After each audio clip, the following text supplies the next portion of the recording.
요한복음에는 전체 7개의 표적을 요한이 기록해 놓으셨어요. 7개의 표적밖에 없었을까요? 엄청난 기사와 이적과 표적이 예수님이 많이 행하셨습니다. 그럼에도 불구하고 7개가 선택돼서 구별되어 7개의 표적으로 적어놨다는 것은 하나님의 업로드입니다. 이 표적에서 우리에게 주시는 강한 메시지가 있다는 것입니다. 성도 여러분, 어떤 사람 흉내내거나 타인의 삶이 근사해 보여서 그 사람 삶 따라가지 말고 나만의 삶, 너의 삶을 살는 축복이 있을지어다. Live your life. 저는 교육받을 당시에 한국에서 항상 이렇게 하면 성공하고 이렇게 하면 될 거야. 이렇게 하면 이 문제를 풀고 이렇게 하면 합격이 될 거야. 그래서 이렇게 돼야 돼. 그리고 분수를 알아. 밑을 보고 살아야지. 뱁새가 황새 따라가려면 가랑이 찢어지는 거 아니야? 그래서 거기에 맞춰서 살면 되는 거야. 이런 얘기들 많이 듣고 이런 식의 교육을 받았습니다. 그런데 이 말을 들었을 때 저에겐 굉장한 충격이었어요. 너의 삶을 살라고 하는 겁니다, 영국에서. 이게 무슨 말일까? 미국에서도 너의 삶을 살라. Live your life. 너만의 삶이 있다. 독특한 너에게만 주신 하나님의 뜻이 있다. 오늘 6번째 표적은요, 날 때부터 맹인된 사람입니다. 직업은 국어라는 것이니까 거린이었어요. 주님이 이를 치유하셔서 눈이 번쩍 트인 치유의 이야기입니다. 그러나 단순한 치유의 이야기로 끝나는 것이 아니라 하나님이 이 사람을 상속자로 선택해 주셨다는 것을 이 사람이 깨닫게 되는 것입니다. 제자들이 주님께 묻습니다. 누구의 죄 때문이에요? 저렇게 태어날 때부터 선천적으로 보지 못한다 그러면 저 자신의 죄죠? 아니야, 부모의 죄야. 부모의 죄가 이렇게 대물림돼서 이렇게 됐을 거야. 예수님, 어느 거예요? 자신의 죄예요? 부모의 죄예요? 사람들은요, 단정해요. 그리고 그것을 뱉어내는데 아주 거침이 없어요. 죄의 결과로 네가 이렇게 태어난 것이야. 단 누구의 죄냐? 이것을 좀 알아보자. 디테일하게. 예수님, 누구 죄 때문에 저렇게 저주받은 인생이 됐죠? 얘기하는 거예요. 여러분, 측은히 여기고 불쌍히 여기기는커녕 정죄하고 판단합니다. 저 사람이 저렇게 암에 걸렸고, 저 사람이 갑자기 저렇게 망하게 되고, 저 사람이 저렇게, 이거 어떻게 갑자기 이렇게 될 수 있지? 에이, 우리가 모르는 죄가 있어. 내가 그때 보니까 그 사람 그렇게 하는데 뻔할 거야. 다 알잖아. 잘은 모르겠지만 하면서 슬슬 꼬리를 길게 내밀어놓습니다. 타인의 말이에요. 이게 할 소리예요? 성도 여러분, 지금 이 사람을 앞에 두고 눈이 안 보인다 그래서 귀가 안 들려요? 여러분, 귀가 먹었어도 이런 분위기의 말이 뿜어내면 이 말의 어두움이, 이 말의 불안과 두려움이 이 사람을 조여오는 겁니다. 영이 있기 때문에 느껴지고 알게 되는 것이에요. 죄 때문이다. 맹인으로 태어난 건 당연한 것이다. 구걸하며 사는 것도 당연한 것이다. 너의 팔자다. 너의 팔자니까 죄값 받고 그러고 사는 것이 네 인생이다 하고 단정을 딱 끝내버리는 것입니다. 이때 예수님이 뭐라고 말씀하셨을까요? 틀렸다. 너희들 말이 다 틀렸다.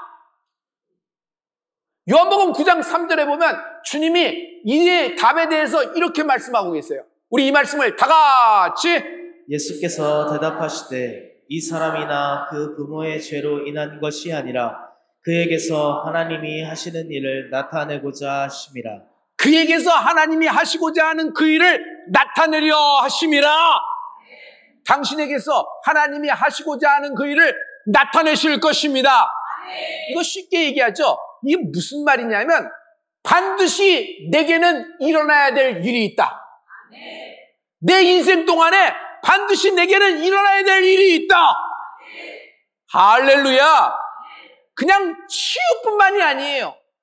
치유에서 끝나는 것이 아니라 주님은 치유를 넘어 나를 구원하시는 것입니다. 여러분에게서 여러분 가문에서 일어날 일이 있어요. 여러분 자녀에게서 일어날 일이 있어요. 여러분의 인생이 하나님의 예수의 복음으로 구원에 이르는 축복이 있을지어다. 날 때부터 보지 못한 이 사람이 하나님의 예수님의 응답을 듣고 어떻게 됐을까요? 자존감, 셀프 에스팀이 급상승하는 것입니다.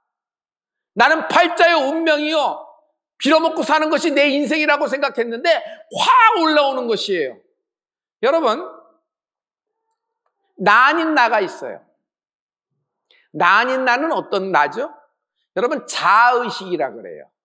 굳이 영어로 한다 그러면 self-consciousness. 여러분, 타인의 말에 의해서 만들어진 나, 타인의 말에 의해서 형성된 나, 그리고 내가 거기서 자아의식이 이렇게 발달이 돼버린 거예요. 타인의 말에 휘둘리면요 어떻게 되냐면 어떤 때는 열등감으로, 열등의식으로 훅 꺼집니다. 자격지심. 그런데 타인의 말에 휘둘리면 또 어떻게 돼요? 우월감으로 훅 올라가요. 세상 자기가 뛰어난 것 같아요. 여러분, 영적인 우월감도 있어요, 없어요? 있어요. 타인의 말에 의해서 휘둘리면 그렇게 되는 것이에요. 그런데 이것이 열등감이냐, 우월감이냐, 자격지심이냐, 교만이냐가 문제가 아니라 마귀가 이 모든 열등감과 우월감을 확 잡아요, 발톱으로. 그리고 마귀가 이 우월감과 열등감 속에 자격지심, 공황, 불안, 그리고 대인 기피, 스트레스, 우울, 그리고 모든 것에 네기티브하게 그냥 여기서 독소를 뿜어내는 것이에요. 기둥뿌리가 쫙 잡히는 것입니다. 오늘 마귀가 둥지를 튼 이 모든 기둥뿌리가 예수님 이름으로 뿌리째 뽑혀박아로 쏟아질지어다. 만약 마귀가 우울감과 열등감에 확 잡고 역사하면요, 나답지 않은 행동을 하는 사람이에요. 나답지 않은 행동을 해. 왜 그 사람이, 내가 저 사람을 하는데 저 사람은 그럴 일이 없어. 근데 왜 그랬지? 자책을 하는 경우가 이거예요. 계속해. 내가 왜 그랬을까? 하루에도 수만 번, 수십만 번 그 사건을 되새요. 그러면서 부풀 일인데 어떻게 봐요? 내가 왜 그랬을까? 내가 왜 그랬을까? 왜 나답지 않은 행동을 했지? 나답지 않은 행동을 했지? 어딘가 잡혀서 끌려가는 것이에요. 여러분, 나는요, 남에게 비춰봐서 나를 압니다. 그래서 남을 보고 내가 행복하다. 남을 보고 나는 우울하다. 남을 보고 나는 못 산다. 남을 보고 나는 괜찮다. 남을 보고 나는 그래도 소망이 있다. 나는 가망이 없다. 갑자기 기쁘고 행복하다가 남을 보고 남의 가문을 보고 자기가 훅 죽어드는 경우가 있어요. 중요한 건 우리가 비교하는 비교 상대의 그 남이 누구인가가 문제의 핵심이에요. 누구를 보고 비교하는 것이에요? 성도 여러분, 오늘 빨리 결론에 도달하죠. 믿는 자, 우리의 비교 상대는 성경이에요. 하나님의 말씀을 봐야 나를 알 수 있어요. 여러분, 식물을 키워보셨죠? 아파트에서 식물을 키우면 식물이 어느 쪽으로 커브를 틀면서 자라요? 빛을 향하여 갑니다. 빛을 쫓아가게 돼 있어요. 그리고 빛은요, 숨길 수가 없어요. 내가 날에도 깜깜하면 내 모습을 모르고 내가 어디에 뭐가 붙었는지, 머리에 새집을 틀었는지, 어디에 밥풀이 붙었는지, 어디가 엉클어졌는지 하나도 몰라요, 어둠 속에서는. 그러나 빛을 비춰보면 내 모습이 보이는 것이에요. 여러분, 하나님 말씀 안에, 하나님 말씀은 빛이에요. 이 빛 안에서 나를 볼 수 있고 나를 찾을 수가 있는 것입니다. 여러분, 율법이라는 법 안에서는 우리는요, 죄인입니다. 모든 사람이 죄인입니다. 그러나 예수님의 복음 안에서 우리는 하나님의 자녀인 것입니다. 예수님이 침을 탁 뺐습니다. 진흙을 이겨요. 진흙을 이기려면 얼만큼 타액을 쏟아야 될까요? 진흙을 막 반죽을 해서 왼쪽과 오른쪽 눈에다 척척 붙여줍니다. 실로암으로 가. 실로암까지 가. 거기 가서 씻고 와. 진흙이 무슨 효능이 있을까? 그 머드에, 황토에. 거기는 뭔가 다를까? 실로암까지? 실로암의 약수는 어떤 물의 성질이 있고 어떤 치유가 있을까? 여러분, 그 진흙과 실로암의 물의 성질, 그거 보는 것이 아니에요. 민간요법이 이 사람의 눈을 띈 것이 아니라 실로암까지 가서 씻으라는 말씀이 이 사람을 치유한 것입니다. 할렐루야. 여러분, 하나님의 말씀은 빛이라 그랬어요. 여러분, 빛이라 그러면 우리는 태양빛을 얘기합니다. 그러나 태양빛 말고도 빛이 있죠. 별빛도 있어요. 달빛도 있어요. 그러나 이런 태양빛, 광합성하는 빛이 아니에요. 성도 여러분, 성경의 창세기에 보면 1월 성신, 태양이 창조된 건 어쩌냐면 넷째 날이에요. 그러면 그 전에 빛이 있었어요? 없었어요? 이게 어려운 문제예요. 태초에 창세기에 보면은 넷째 날 이전에는 빛이 없었어요? 빛이 있으라 하심에 빛이 있었고, 할렐루야. 여러분, 태양빛이 날 살리고 별빛, 달빛 이런 것이 날 살리고 학문에서 나오는 이성의 빛, 어떤 이런 것이 날 살리는 것이 아니에요. 오직 하나님의 얼굴에서 나오는 주의 얼굴 광채가 세상 빛이 되었네. 주님의 얼굴에서 나오는 빛이에요. 여러분, 주님의 얼굴에서 나오는 빛이 뭔지 보세요. 하나님은 어떤 분이에요? 하나님은 빛들의 아버지 되십니다. 그러면 여러분, 우리는 어둠의 자식이에요? 빛의 자녀예요? 빛의 자녀예요. 야고보서 1장 17절의 말씀을 한번 우리 다 같이 선포합니다. 다 같이. 온갖 좋은 은사와 온전한 선물이 다 위로부터 빛들의 아버지께로부터 내려오나니 그는 변함도 없으시고 회전하는 그림자도 없으시니라. 저기 빛들의 아버지, Father of the Heavenly Light, Heavenly Light, 빛들의 아버지라 그랬어요. 근데 Heavenly Light이라 그랬어요. 스카이가 아니에요. 눈에 보이는 하늘이 아니에요. 스페이스, 유니버스, 갤럭시, 밀키웨이, 안드로메다 성운에서 나오는 빛이 아니에요. 그 별빛에서 쏟아지는 것이 아니에요. 스페이스가 아니에요. 헤븐은 하나님의 하늘, 하나님의 보좌가 있는 하늘. 여러분, 주기도문에 하늘에 계신 우리 아버지, Our Heavenly Father, 스카이라 그래요? 스페이스라 그래요? 헤븐이라고 표현하고 있어요. 하나님의 하늘에서부터 하나님의 빛들의 아버지에서 빛이 임하는 은혜가 있을지어다. 그런데 우리를 빛의 자녀라 그랬죠. 빛들의 자녀에게는 하나님이 치유의 광선을 비춰주고 계시다. 말라기 4장 2절의 말씀인데요. 우리 이 말씀을 다 같이 한번 선포하십니다. 다 같이. 내 이름을 경외하는 너희에게는 공의로운 해가 떠올라서 치료하는 광선을 비추리. 여기까지요. 치료하는 광선을 굳이 NIV 영어 성경을 보면 힐링 레이라 그랬어요. 힐링 레이. 힐링은 여러분 잘 알고 계시죠? 치유하신다는 거예요. 근데 레이가 무슨 뜻이에요? 엑스레이. 레이는요, 빛 줄기라는 거예요. 태양빛도 태양빛에 줄기가 있어요. 그러나 태양빛, 별빛, 달빛은 한계가 있어요.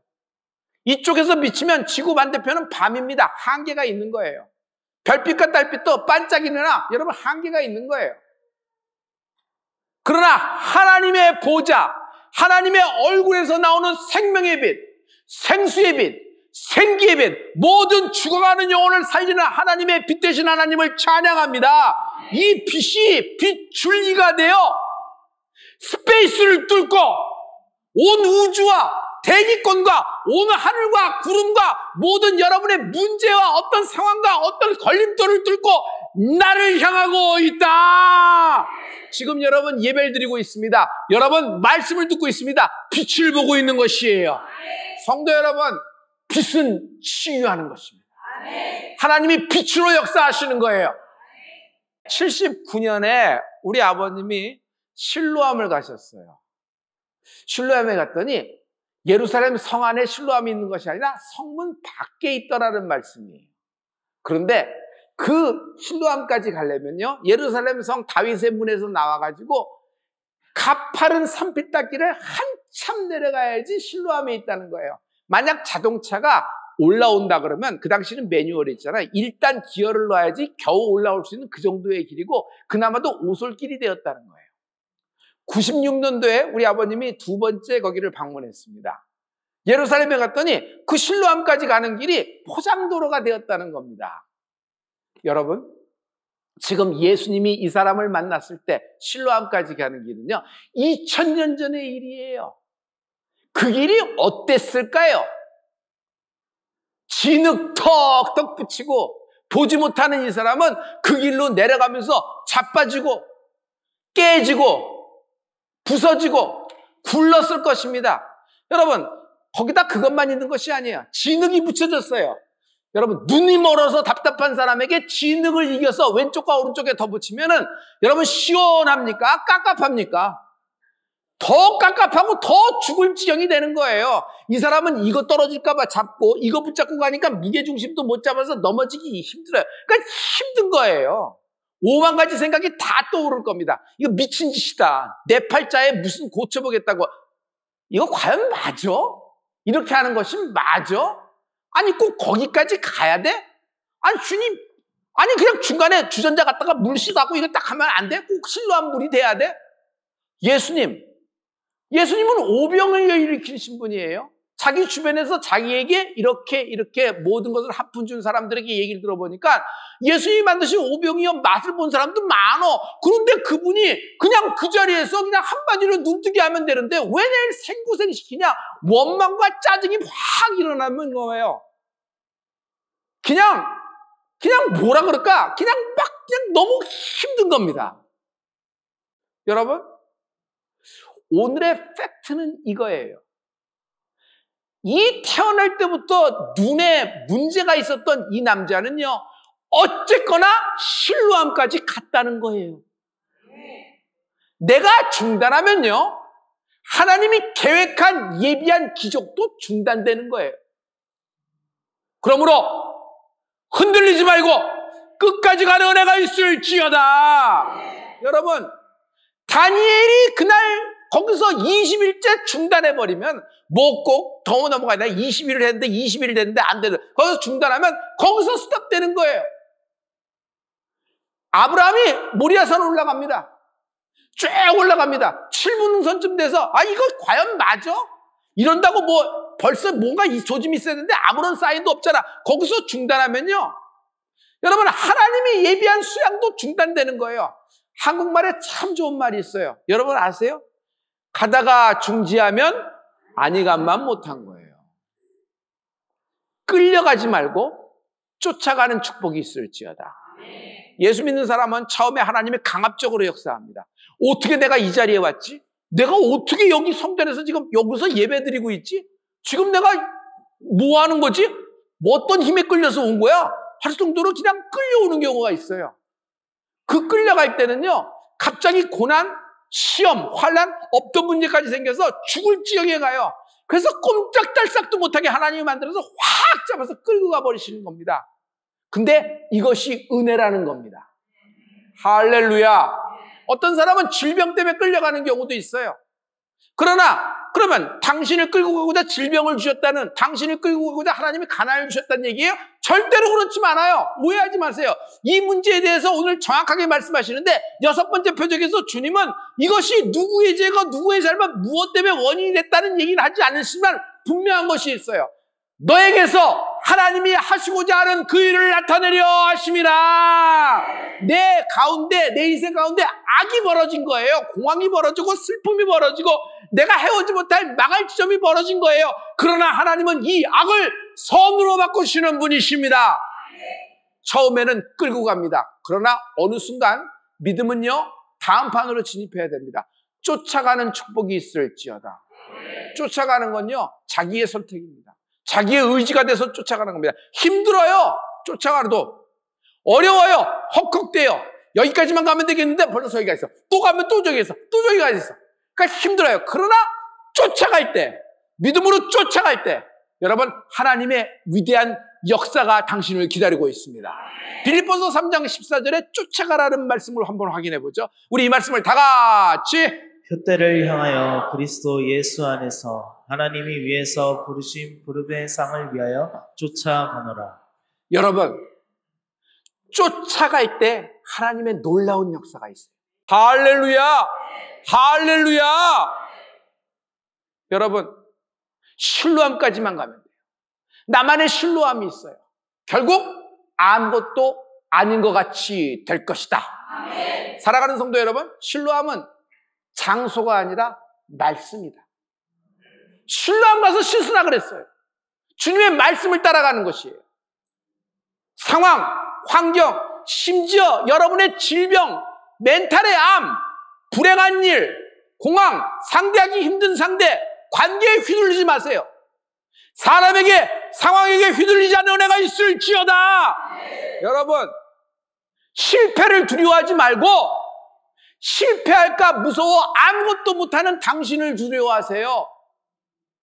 아무것도 안 하면 아무것도 안 나타납니다. 아무 일도 벌어지지 않아요. 똑같은 소스, 똑같은 프로세스, 똑같은 자원 집어넣어서 다른 결과가 나오길 기대하면 여러분의 로맨스예요. 이건 제가 얘기한 것이 아니라 아인슈타인이 얘기한 거예요. 여러분, 우리는 예수 믿는 사람 뭔가 달라야 됩니다.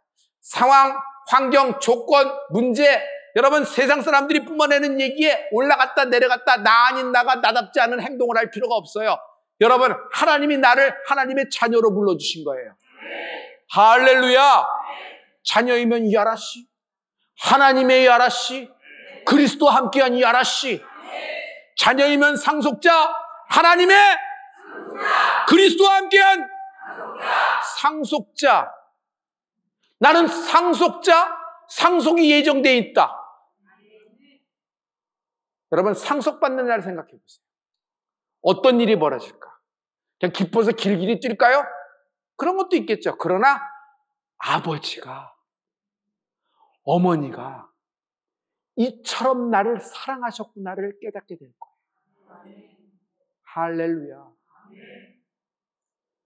성도 여러분, 실로암이 약수가 돼서 좋은 성분이 있어서 이에 눈을 뜨게 한 것이 아니라 예수님의 말씀이 이를 눈뜨게 한 것입니다. 어떻게 이게 가능했죠? 실로암까지 간 거예요. 왜 실로암까지 갔을까? 말씀을 먹고 순종한 것이지요. 이 사람을 예수님이 다시 만납니다.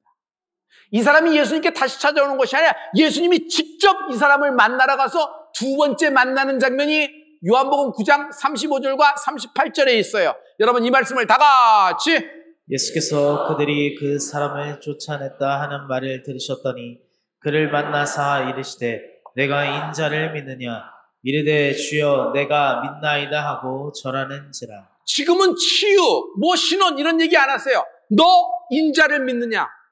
내가 하나님의 아들임을 믿느냐? 예수를 믿느냐? 이 말에 이 사람이 믿나이다. 내가 믿나이다. 내가 주님이 이런 고백을 했기 때문에 마이너스를 보고 문제가 되고 손해를 볼 줄 알습니다. 그러나 상관없습니다. 나는 예수님을 믿습니다. 이 사람이 치유만 일어난 것이 아니라 하나님의 구원, 하나님이 이 인생을 통하여 하시고자 하는 그 일을 나타내려 하심이라. 우리 인생에 반드시 일어나야 될 일이 있다.